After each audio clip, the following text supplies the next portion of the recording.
하나님의 그 풍성하심, 하나님의 그 위대하심, 하나님의 그 강대하심을 하나님 찬양합니다. 오늘도 이 말씀 가운데 우리 깊은 곳에 새겨지게 하여 주시옵소서. 돌판에 하나님의 말씀을 계명을 새기신 것처럼 오늘 우리의 마음판에 하나님의 말씀이 새겨지기를 소망합니다. 성령님 이 시간에 임재하여 주시옵소서. 이미도 임재하신 그 성령님 더 원합니다. 예수님의 이름으로 기도드립니다. 아멘. 아멘. 제가 지난주에는 제가 미국 부흥 갔다 오면서 하나님 주셨던 마음들을 좀 나눴는데, 우리가 지금 계속해서 몇 달 동안 우리의 유업, 우리는 두 가지의 유업이 있어요. 새로운 분들을 위해서 제가 이야기해, 우리는 두 가지의 유업을 읽다 그랬어요. 하나는 뭐죠? 그 홍 목사님의 유업이 우리 교회에 있는 거죠. 우리가 영적인 자녀니까. 그리고 또 하나의 유업은 조용기 목사님의 유업이 있는 거예요. 우리가 한동안은 이 사도적 교회가 뭔지, 사도적인 것이 뭔지, 오중직임이 왜 필요한지 이런 것들을 쭉 나눴어요. 그 유업들을 나눴죠. 그리고 이제 우리가 한쪽을 보는 거예요. 그 한쪽이 조용기 목사님의 유업인데, 그 중에 하나가 뭐죠? 가장 조용기 목사님에게 있는 유업 중에 하나가 바로 4차원의 영성입니다. 이 4차원의 영성을 조금 바꿔서 우리는 풍성한 삶의 원리라고 배우고 있어요.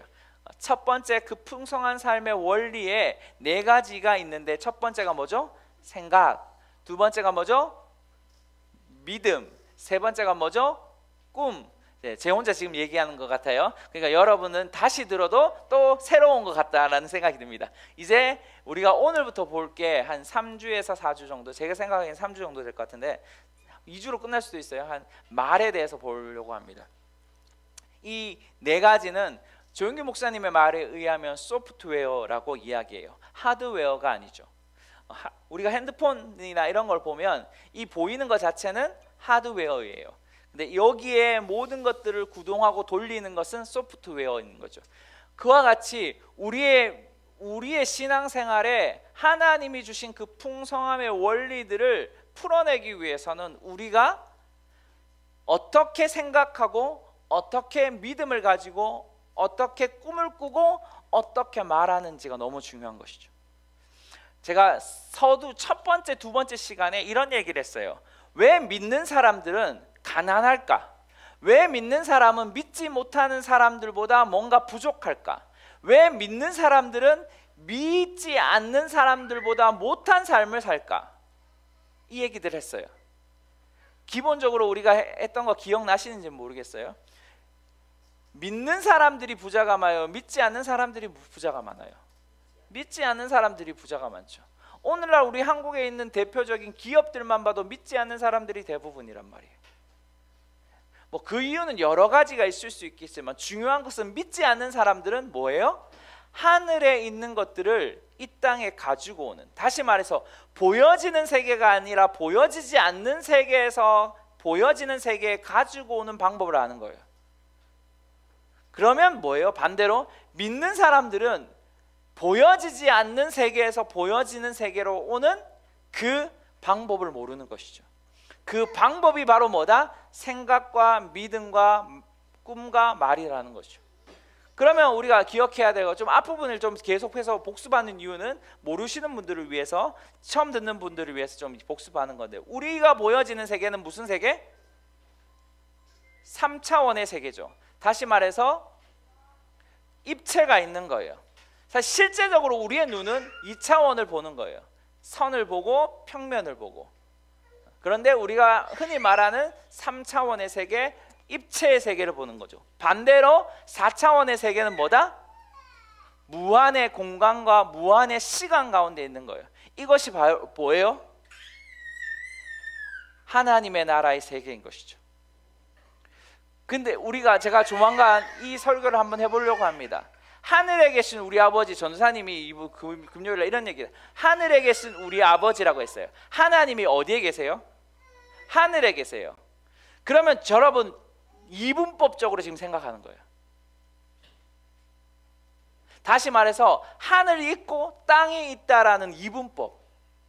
세상이 있고 하나님의 나라라는 이분법. 두 가지 세계로 생각하는 거죠. 1차원과 2차원과 3차원과 4차원은 무슨 세계예요? 다 분리된 세계가 아니라 무슨 세계예요? 제가 이번에 놀라운 곧 나올 건데, 우리 WNI에서 번역하는 그 옛날에 승리의 종말론 쓰신 분 있잖아요. 그분이 쓴 책에 이런 말을 해요. 정말 저도 놀라운 그 어떤 인사이트를 받았는데, 그게 뭐냐면, 우리가 보여지는 이 땅의 세계와 하나님이라는 보좌의 세계가 분리된 것이 아니라 뭐죠? 사실은 하나인 거죠. 다시 말해서 이 땅의 세계도 뭐예요? 하나님의 창조물이고, 하늘의 세계도 하나님의 창조물인 것이죠. 그래서 우리는 하늘에 계신 이라고 생각할 때 우리가 착각하는 거는 저 멀리 계신 하나님이 아니라 가장 가까이에 있는 하나님인 거예요. 이것이 여러분 이해되어질 때, 우리가 예배할 때 어디로 가요? 하나님의 보좌로 나아갈 수 있는 거예요. 다시 말할까요? 왜 우리가 예배하는 것이 지겨워요? 왜 우리가 예배하는 것이 좀 따분하죠? 우리가 그 하나님의 보좌로 나아가는 방법을 모르는 거예요. 다시 말해서 하나님이 계신 가까운 곳에 나아가는 방법을 왜 모를까요? 그거는 하나님이라는 존재가 하늘에 있고 우리는 땅에 있다고만 생각하는 거예요. 이분화된 세계. 여러분, 하나님의 세계는 이분화되지 않았습니다. 그래서 제가 다시 돌아가서 4차원과 3차원은 사실은 차원의 세계가 다르지만 우리가 뭐 할 수 있는, 우리가 보여지지 않는, 그래서 하나님의 성경에 뭐라고 말하고 있어요? 보이는 세계보다 뭐 하는 세계? 보이지 않는 세계가 너무 중요하다라고 말했죠. 그래서 하나님은 뭐예요? 보이지 않는 곳에서 일어난 그것이 보이는 세계에서 확증되는 것이죠. 다시 말할게요. 보이지 않는 곳에서 일어나는 그것들이 바로 보이는 세계로 일어나는 거예요. 굉장히 어려운 제가 설교를 하고, 제 설교를 처음 들으실 분들은 굉장히 어려운 설교라서 죄송합니다. 자, 근데 아무튼 우리가 그 보여지지 않는 세계의 것들은 꿈과 믿음과 생각과 오늘 말에 대해서 가져올 겁니다. 그래서 보여지지 않는, 이것까지 얘기하면 너무 길어질 것 같아요. 하나님이, 그래서 우리가 이렇게 하죠. 주기도문에 하늘에 계신 우리 아버지여, 아버지의 이름을 거룩히 하게 하시며 아버지의 뭐가? 나라가 임하게 하시오며, 나라가 임하게 하시오며, 그 다음 뭐죠? 뜻이 하늘에서 이루어진 것 같이. 그래서 말하는 거예요. 4차원의 하나님의 그 뜻을 우리는 어디로 가져와야 되는 거예요? 3차원에 가지고 올 때 우리는 풍성함의 원리를 살아갈 수 있는 것이죠.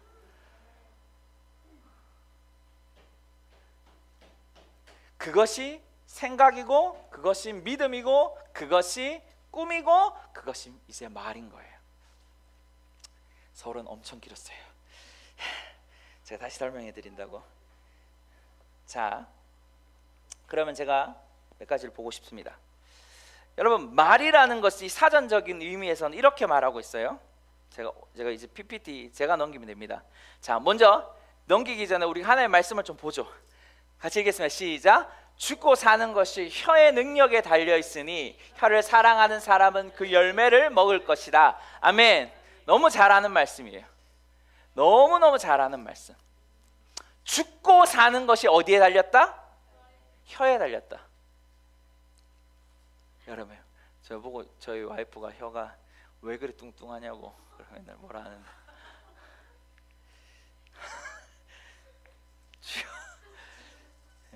그래서 저희 와이프가 되는 건 제가 안 되는 게 몇 가지 있어요. 혀를 통해서.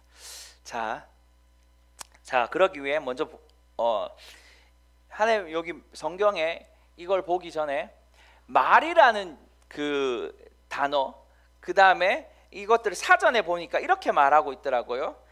제가 한번 읽어드리겠습니다. 사람의 생각이나 느낌 따위를 표현하고 전달하는 데 쓰는 음성 기호, 그리고 또는 사람의 생각이나 느낌 따위를 목구멍을 통해서 조직적으로 나타내는 소리.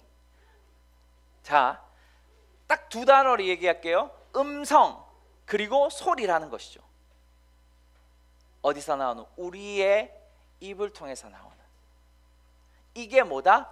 말이다라고 말해요. 자, 그러면 한번 봅시다. 성경에 먼저 우리가 알아야 되는 것은 하나님이 창세기 1장, 우리가 다 아는 말씀이에요. 1장 3절, 6절, 9절, 11절, 14절, 20절, 22절, 24절. 이게 무슨 말이에요? 이게 뭐 할 때? 이 단어가 바로 여기에 하나님께서 말씀하시기를 계속해서 반복해서 말하는 구절입니다. 자, 창세기 1장 1절은 뭐죠? 하나님의 선언으로 시작되죠. 다시 말해서 모든 가학은 가설로 시작합니다. 이렇게 될까라는 가설로 시작해요. 그런데 하나님의 말씀 첫 번째 창세기 1장 1절은 이렇게 말하는 거예요. 태초에 하나님이 천지를 창조하셨다. 선포로 시작하는 거죠. 그리고 땅이 공허하고 그 위에 수면 위에 돌고, 그리고 1장 3절에 하나님이 말씀하시기를 시작하면서 창조하시고 있어요. 근데 여기에 제가 보는, 여기에서 말씀이라는 단어가 구약에 보면 이렇게 말하고 있어요. 아마르라는 단어를 씁니다. 이 아마르라는 히브리 단어가 계속해서 반복되어지게 사용하고 있다고요. 근데 이 말씀, 이 아마르라는 단어를 통해서 하나님이 뭐 하시고 계세요? 지금 창조하고 계신다고요. 할렐루야. 잘 보세요. 자, 근데 이 단어 아마르라는 단어가 또 어디에 쓰이냐면 여러 군데에서 쓰이지만 창세기 12장 1절과 2절을 한번 볼게요. 같이 읽겠습니다. 시작. 여호와께서 아브라함에게 말씀하셨습니다. 내 고향, 내 친척, 내 아버지의 집을 떠나 내가 내게 보여주는 땅으로 가거라. 내가 너를 큰 민족을 만들고 내게 복을 주어 내 이름을 크게 할 것이니 내가 복의 근원이 될 것이다. 너를 축복하는 사람에게 내가 복을 주고 너를 저주하는 사람에게는 내가 저주하리니 땅의 모든 족속이 너로 인해 복을 받을 것이다. 아멘. 하나님이 뭐 하시는 거예요? 아브라함을 부르고 계신다고요. 우리는 이렇게 생각해요. 11장에 데라를 부르셨는데 제가 말했잖아요. 데라의 부르심을 포기해버렸어요. 그래서 데라는 어디에 죽어요? 하란에서 죽어요. 그런데 그 하란에 있는 아브람을 하나님이 다시 부르세요. 어떻게 부르시냐면 여호와께서 아브라함에게 지금 무슨 단어? 아마르라는 단어를 쓰시면서 부르신단 말이에요. 자, 기억하시는 건 뭐냐면 그 부르심이라는 이 아마르라는 단어가 2절에 보면 이렇게 말해요. 내가 너를 큰 민족 만들겠다. 내가 내 이름을 크게 할 거고 네가 복을 받고, 그 다음에 3절에 땅의 모든 족속이 너를 통해 복을 받는다. 하나님이 1장에 보면 아마르라는 단어를 반복하면서 창조하셨어요. 그리고 12장에 하나님이 부르시죠. 다시 말해서 아마르라는 단어는 그냥 평범한 하나님의 말이고 말씀일 수 있어요. 그런데 이 두 구절만 보면 하나는 창조이고 하나는 하나님의 뭐가 있어요? 약속이 들어간 거죠. 보이십니까?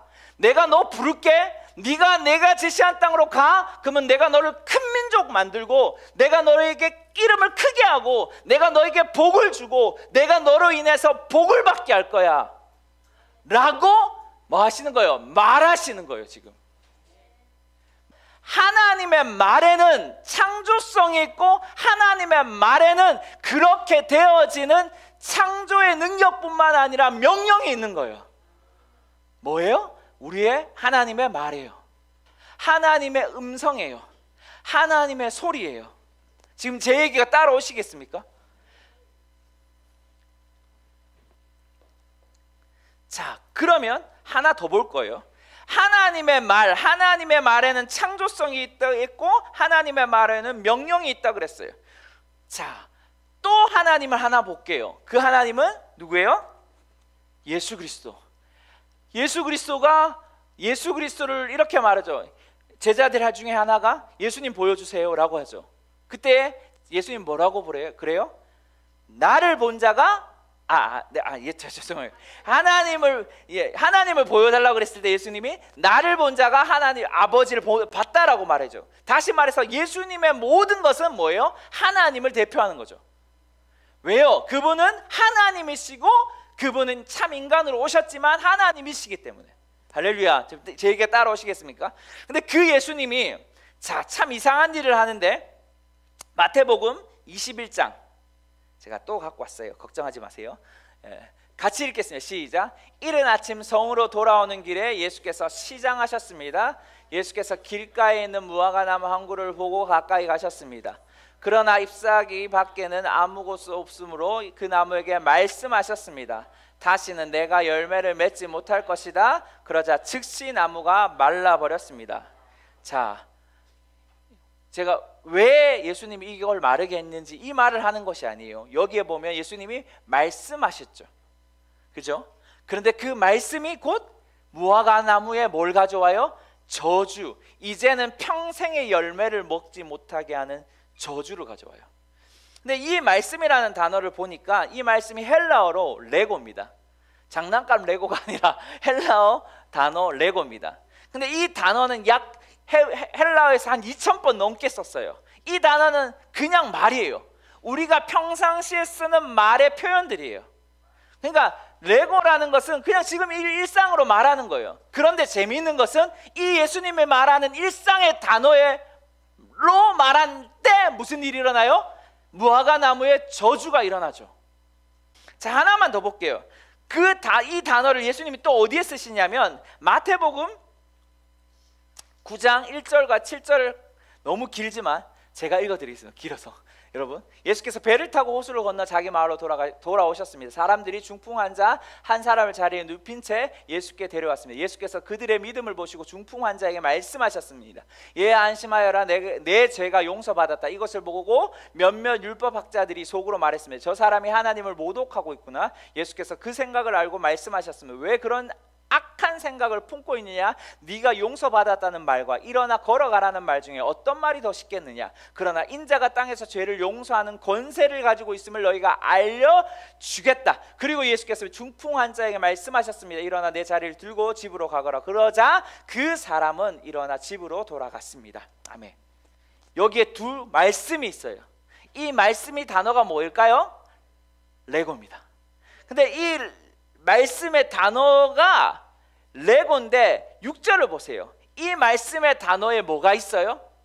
권세가 있는 거예요. 권세가 있는 거예요.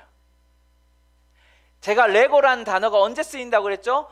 평범한 말 속에 쓰인다고 그랬어요. 근데 그 평범한 예수님의 말에 뭐가 있는 거예요? 지금 권세가 있는 거예요. 근데 그러니까 그 말로만 하니까 뭐 했어요? 일어나 걸어서 가더라는 거예요. 누가요? 38년 이건 아니고 죄송합니다. 중풍 환자가요. 가더라는 거예요.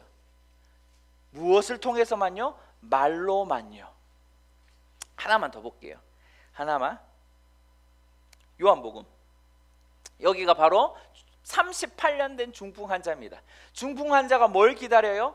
물이 동할 때 누가 나를 집어넣어 줄 사람을 기다리는 거예요. 얼마나 기다리는지 몰라요. 그런데 지금 38년이나 된 거예요. 근데 그 예수님 38년 된 중풍병자에게 들어서 물이 동할 때 예수님이 옮겨주셨나요? 아니죠. 뭐 하셨어요? 이렇게 말씀하시죠. 8절에 그러자 예수께서 그에게 말씀하셨습니다. 이 말씀이 뭐라고요? 레고인 거예요. 근데 일어나 내 자리를 들고 가거라. 그러자 그가 곧 나아서 자리를 들고 걸어갔습니다. 그날은 안식일이었습니다. 뭐예요? 하나님의 예수님의 말 속에 뭐가 있는 거예요? 권세가 있는데 그 권세가 무슨 권세? 무화과 나무를 저주할 수도 있고 그리고 병자를 고칠 수도 있고. 누가요? 예수님의 말이에요. 자,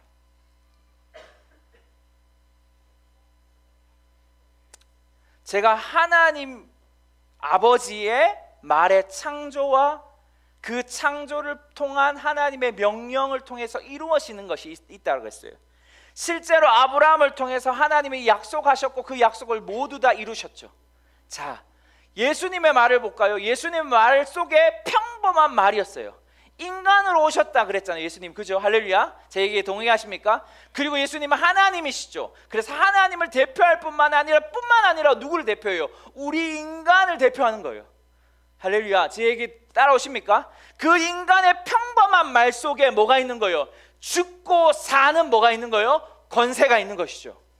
자, 탈무드에 이런 말이 있어요. 탈무드에. 자, 탈무드는 그 유대교의 경전, 유대교의 어떤 그 해설서, 그러니까 성경 유대 율법에 해석하는 굉장히 좋은 어떤 주석가 같은 책이라고 생각하시면 되는데, 이런 말이 있어요. 한번 제가 읽어드리겠습니다. 말은 손이 없지만 손이 하는 일을 한다. 사람을 죽일 뿐만 아니라 사람을 죽이는 선을 넘어선다. 왜냐하면 손은 가까이 있는 사람만 죽이지만 말은 멀리 있는 사람도 죽이기 때문이다. 말은 화살과 같지만 또 화살을 넘어선다. 왜냐하면 화살은 손으로 막을 수 있지만 말이 쏘아대는 무서운 상상력은 피할 세력이 없기 때문이다. 너무나 좋은 통찰력인 거죠. 누구의 말이요? 인간의 말이요. 하나님 아버지도 창조성을 가지고 있고 예수님도 죽고 사는 권세를 가지고 있고, 그리고 우리도 동일하게 하나님의 말과 예수님의 말처럼 우리의 혀에도 능력이 있는 거죠. 그렇기 때문에 이거는 믿지 않는 사람이나 믿는 사람이 모두 다 능력을 가지고 있는 거죠. 자, 이 얘기를 한번 해보고 싶어요. 조영규 목사님 책에 이런 얘기가 있어요. 그 과학적으로 이 얘기가 사실은 제가 이 말에 대해서는 입증을 되게 많이 했어요. 기억나세요? 금문교에 대한 이야기. 제가 최근에 갔던 샌프란시스코의 커다란 그 다리가 사실은 오랫동안 실패했거든요. 근데 이제 너무나 그 샌프란시스코 바람이 세니까 다리들이 쉽게 무너지는 거예요.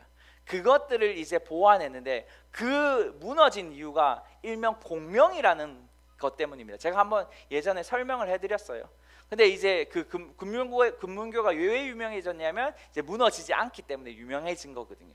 자, 여러분 그런 얘기도 한번 해드렸어요. 옛날에 이런 스피커에다가 스피커통에다가 여기 모래를 얹어 놓습니다. 그러면 모래를 얹어 놓고 소리를 울려요. 그러면 소리에 따라서 모래 모양이 바뀝니다. 그 얘기도 설명해 드렸고, 제가 또 그 얘기 설명해 드렸죠. 옛날에 MBC에서 어떤 사람의 말은 좋은 말을 할 때 밥이 어떻게 되고 며칠 동안, 어떤 때는 나쁜 말을 해요. 야, 죽어, 너 못생겼어, 이런 말을 하면 그 밥에 뭐가 피어요? 곰팡이가 피는 그런 얘기들을 제가 설명을 주구장창 많이 해드렸어요. 근데 오늘 좀 다른 방향으로 제가 설명을 해드리고 싶은데, 우리의 뇌는 두 가지 뇌의 특성이 있습니다. 하나는 뭐냐면 새로운 뇌라는 것이고, 하나는 오래된 뇌라고 있어요. 그냥 일명 이렇게 붙이는 건데, 자, 일명 오래된 뇌는 그냥 일상생활을 할 수 있는, 그 자동적으로 할 수 있게 하는 거예요. 예를 들어서 숨을 쉬는 것들 자동적으로 안 하고, 여러분 의무적으로 해야 된다 그러면 어떻게 될까요? 스트레스 받아서 사람들 더 일찍 죽는 거예요. 이해가 되세요? 그리고 먹고 소화시키는 것, 뛰는 것, 이런 것들은 뭐냐면 진짜 내가 그냥 의무적으로 하는 것이 아니라 자연스럽게 하게 하는 것이 바로 이 오래된 뇌의 역할이거든요. 근데 반대로 새로운 뇌는 우리가 어떤 것을 이렇게 보거나 듣거나 느끼거나 반응했을 때 그것들을 해석하는 역할을 하는 게 바로 이 오래된 뇌의 역할이에요. 근데 문제는 뭐냐면 이 새로운 뇌의 역할이에요. 근데 새로운 뇌와 이 오래된 뇌는 뭐 하냐면 상호작용해요. 자, 다시 말해서 새로운 뇌에서 어떻게 해석해서 오래된 뇌로 보내질 때 삶이 완전히 달라진다는 거죠. 제가 생각 얘기할 때도 이 얘기 했어요. 비슷한 얘기. 그래서 뭐 하라고 말하냐면, 그래서 뇌의 스위치를 켜라는 말, 그 책에 있는 거의 내용입니다. 지금 전혀 모르는 내용이 아니라 여러분 표정에서 뭔 말하는 거야 저 인간이, 이런 표정을 지으면 안 돼요. 제가 자, 뭐냐면 이런 거죠. 현실이 아무리 암담할지라도 손에 잡히는 것이 없고 눈에 보이는 것이 없고 귀에 들리는 것이 없고 라고 할지라도 주님 안에서 할 수 있다, 하면 된다, 해보자라는 긍정적인 생각을 가지고 새로운 내가 누구에게 보내요? 오래된 내에게 보내면 어떻게 될까요? 어떻게 될까요? 그 오래된 내는 그 상황이 어렵고 힘들지만 무엇을 계속해서 우리의 몸에 보내냐면 긍정적이고 소망이고 희망이고 기쁨이고 즐거움을 보낸다라는 거죠. 할렐루야.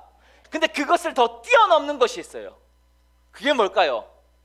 생각을 넘어서서 우리가 말하는 거예요.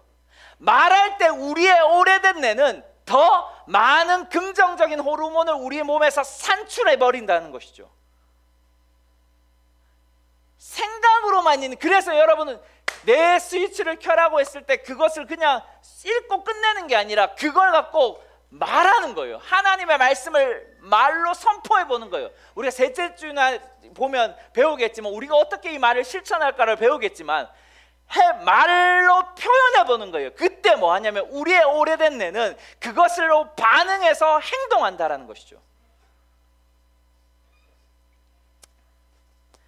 그래서 사실은 우리의 있는 지금 우리의 현상 가운데 있는 우리 회사가 망할 것 같아. 우리 이번에 그 미국에 갔을 때 그 어디지? 척피어스 목사님 교회, 그 교회에 어떤 그 사역자인 것 같아요.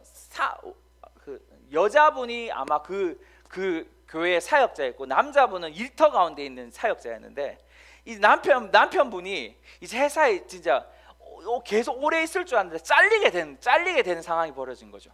그러면 이제 문제는 뭐죠? 현실적인 것이 부딪히게 되잖아요. 근데 그때 그 와이프 되시는 목사님이신 것 같아요. 사역자분이 이렇게 말하는 거예요. 그 남편분에게, 당신은 더 좋은 직장에 불려가게 될 거고 배로 당신은 월급을 받고 살아가게 될 겁니다. 근데 그걸 그 남편분이 그대로 믿고 매일을 그렇게 말했다는 거예요. 그 기억나시죠, 사모님? 그때 진짜 실제로 얼마 뒤에 누군가 그 남편을 스카웃해서 가는데 실제로 더 좋은 직장에 갔고 실제로 배로 되는 월급을 받고 지금 삶을 살아가고 있다는 것이죠. 무슨 말을 하는지 아시겠어요? 그것이 바로 말의 힘인 거예요. 내가 매일 무슨 생각을 하는 것뿐만 아니라 내가 무슨 말을 하느냐가 여러분의 상황과 삶과 환경을 바꿀 수 있다는 거예요. 근데 조용기 목사님이 이렇게까지 말하는 거예요. 그래서 이렇게 제가 읽어드릴게요. 더 놀라운 사실은 머릿속으로 생각하는 신호보다 더 강력한 신호가 있습니다. 그것은 머릿속에 있는 생각을 입술로 말하는 것입니다. 생각을 말로 표현하게 되면 오래된 애는 그저 단순한 생각을 하는 것보다 훨씬 더 명확하게 그 신호를 받아들이게 됩니다. 그 결과 우리의 몸에 신진대사에 영향을 미치는 것입니다. 나아가서 주변 사람과, 제가 이 말을 좋아하는데, 환경과 그리고 운명까지도 변화시킬 수 있는 힘이 있습니다. 그것이 뭐다? 말이라는 거예요. 그 말을 누구로부터? 아버지 하나님과 예수님으로부터 우리는 동일한 말의 능력을 가지게 됐다는 것이죠. 할렐루야, 할렐루야.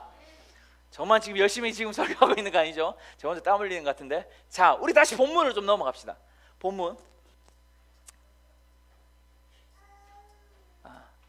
본문에 보면, 죄송해요, 본문 좀 빨리 펴주시겠어요? 예, 여기. 자, 죽고 사는 것, 제가 이미도 검증해 드렸어요. 하나님의 창조성, 그리고 예수님의 그 저주, 예수님의 병고침이 다 말로써 나왔다라고 말했어요. 그죠? 할렐루야. 우리에도 그런 혀가 있는데, 우리의 혀에 죽고 사는 혀까지만 사람들이 이해해요. 중요한 건. 근데 이 말이에요. 혀에 뭐가 있다? 능력이 있다라고 말하는 거예요. 다시 말해, 죽고, 우리는 지금까지, 저도 이렇게까지만 이해해요. 죽고 사는 것 혀에 있다고만 생각해요. 그게 아니에요. 성경에 분명히 말하고 있어요. 죽고 사는 것이 혀에 능력이 있다라고 말하는 거예요.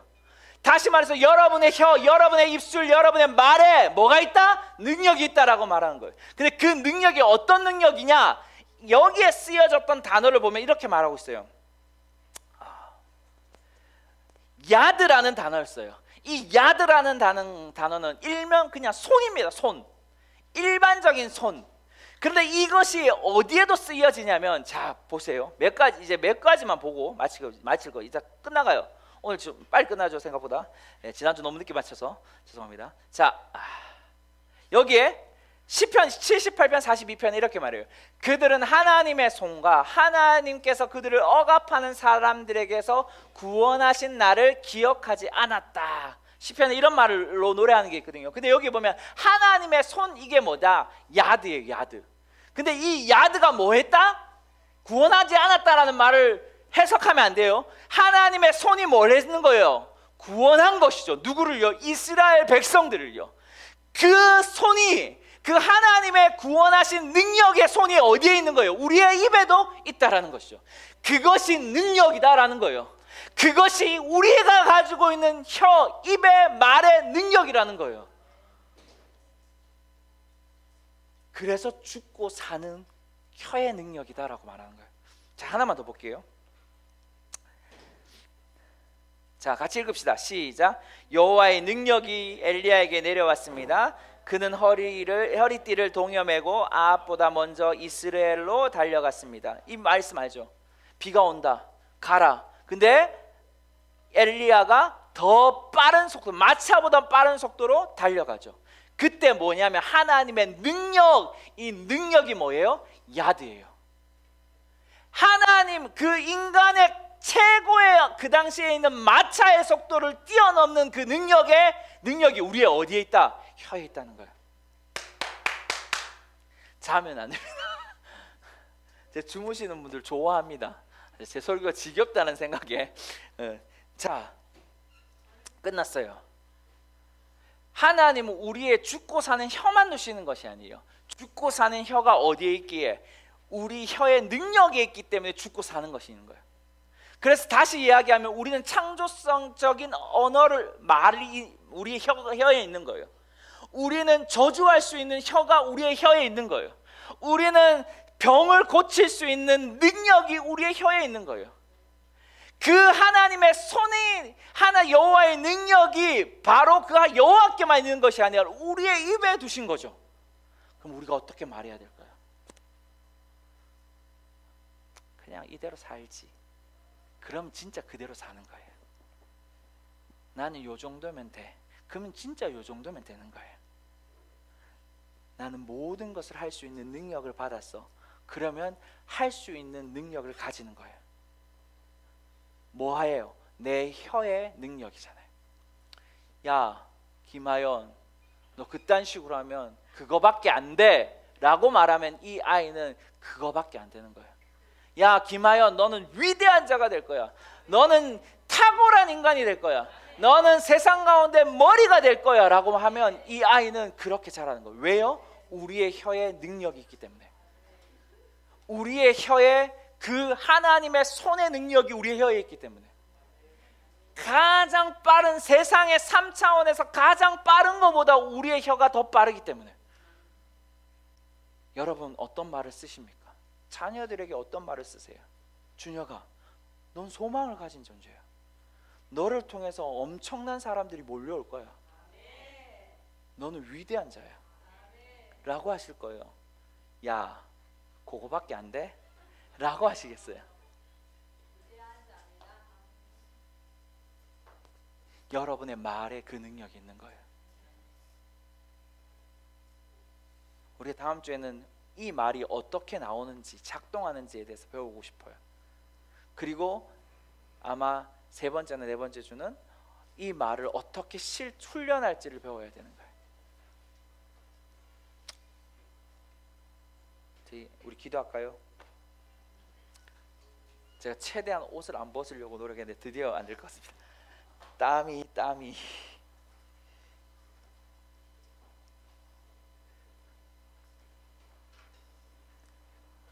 저도 하나면 내 다음 주에 얘기했죠. 저도 하나면 제 마음에 있는 쓴 마음이 쓴 말로 나옵니다. 네, 주님, 저도 그런 실수를 해요. 그럼 여러분의 상황과 환경으로 여러분이 말하기 시작하면 그 상황과 환경이 더 최악으로 만들어 버립니다. 저는 한 번도 본 적이 없어요. 좋지 않은 말을 했는데 좋은 환경으로 바뀌었다라고 말한 사람을 내가 본 적이 없어요. 내가 유튜브에도 지금 말에 대한 것들을 엄청 많이 찾고 있어요. 근데 엄청 쓴 말, 막 악한 말, 욕 이런 말을 썼는데 자기 인생이 잘 됐다라는 사람을 제가 한 번도 본 적이 없어요. 그걸 가지고 있다면 저한테 좀 보여주십시오. 뭐예요? 하나님 말씀은 절대로 그렇게 말하지 않습니다. 죽고 사는 것이 혀의 능력에 있다라고 말해요. 다시 말해서 우리의 혀에는 능력이 있는 거죠. 내 남편이 내 원하는 대로 되지 않아요? 야 인간아, 네가 그래서 귀신 들린 거야. 이렇게 얘기하세요? 그러면 안 돼요. 옛날에 그런 말 했었거든요. 반주해 주시면 돼요. 제가 부교육자로 사역할 때 어떤 사역자가 와서 아이고 제 남편 뒤에 대고 아이고 귀신 언제 잡아가노 이런 말하는 그런 강사들이 있었어요. 그분이 그랬다는 게 아니라 사람들이 화가 나고 분노가 나면 저거 언제 잡아가노, 우리 이런 말도 쓰잖아요. 귀신은 저거 안 잡아가 뭐하노, 그런 말 옛날 사람들 쓰잖아요. 귀신은 절대 잡아가지 않습니다. 귀신은 죽이고 멸망시키는 것이지 잡아가지 않습니다. 여러분은 가두어 두는 거죠. 여러분 말을 한번 잘 보세요. 내 와이프를 향해서, 내 남편을 향해서 최악의 상황에 최악의 행동을 했을 때도 어떤 말을 쓰세요? 그래 네가 그렇지. 제가 최근에 짓뿌리라는 단어를 이해했거든요. 짓뿌리 뭔지 아세요 여러분? 진짜 좋은 말이 아니에요. 저 진짜 충격을 받았어요. 그 짓뿌리라는 단어. 아무튼 제가 그 말을 하는 게 아니라 여러분 어떤 말을 쓰세요? 여러분 눈을 감아볼까요? 난 내 자식에게, 내 남편에게, 내 아내에게 내가 최악인 상황 가운데 어떤 말을 쓰고 있는지, 내 입에 혀에 권세가 있다고 했고 혀에 능력이 있다고 그랬는데 이 능력 있는 혀로 내가 지금 사람을 죽이고 있는지 살리고 있는지.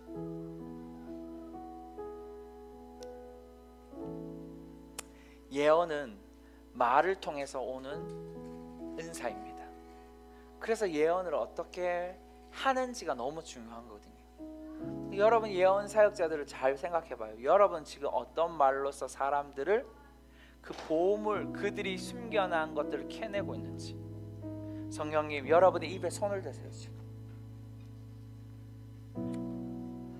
성령님 이 시간에 우리의 입술을 주장하여 주시옵소서.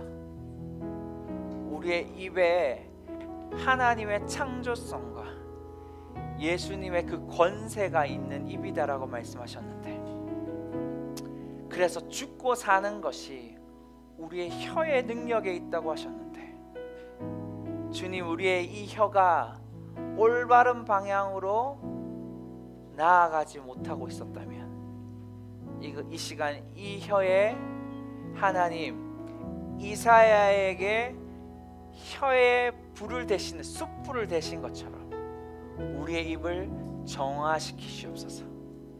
우리의 입을 정결하게 하여 주시옵소서. 지금 여러분 입술에서 따끔따끔거린 사람이 있을 거예요. 하나님께서 지금 그 입술에 지금 만지고 있다는 거예요. 주님 더 우리의 입술에 거룩함을 풀어넣습니다. 우리의 입술에 더 능력을 풀어넣습니다. 우리의 입술에 더 권세를 풀어넣습니다. 주님 이제 거절과 슬픔과 어둠의 말을 하는 것이 아니라 우리의 입에 소망과 희망과 기쁨과 하나님의 나라의 말을 할 수 있기를 선포합니다. 왜냐하면 우리의 입에 능력이 있기 때문입니다. 능력을 풀어주시옵소서. 이 시간에 능력을 풀어놓습니다. 하나님의 능력이 이 시간에 풀어질지어다. 혀에 하나님의 놀라운 더 큰 권세들이 풀어질지어다. 주님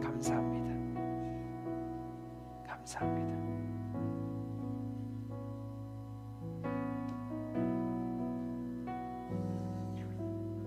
자기의 유익을 구하지 않고